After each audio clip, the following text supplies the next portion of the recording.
இந்தியாவில் சிறப்பான எதிர்காலம் காத்திருப்பதாகவும் வெளிநாட்டு இந்தியர்களுக்கு ஏராளமான வாய்ப்புகள் குவிந்திருப்பதாகவும் பிரதமர் மோடி கூறியுள்ளார்.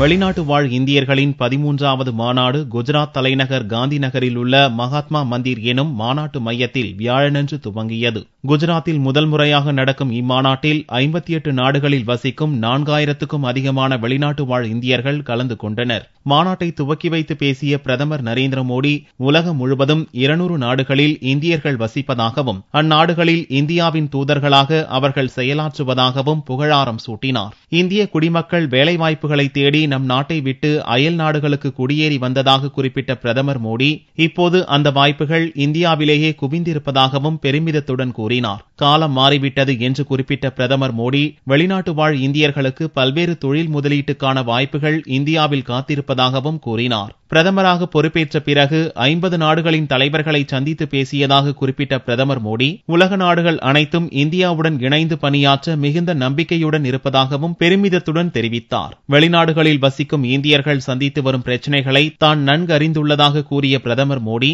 அதன் காரணமாகத்தான் 43 நாடுகளிலிருந்து வருவோருக்கு உடனடி விசா வழங்கும் திட்டத்தை அமல்படுத்தி இருப்பதாகவும் தெரிவித்தார். மாநாட்டில் மத்திய வெளியுறவுத்துறை அமைச்சர் சுஷ்மா சுவராஜ், குஜராத் முதல்வர் ஆனந்திபென் பட்டேல் உள்ளிட்ட பலரும் பங்கேற்றுள்ளனர்.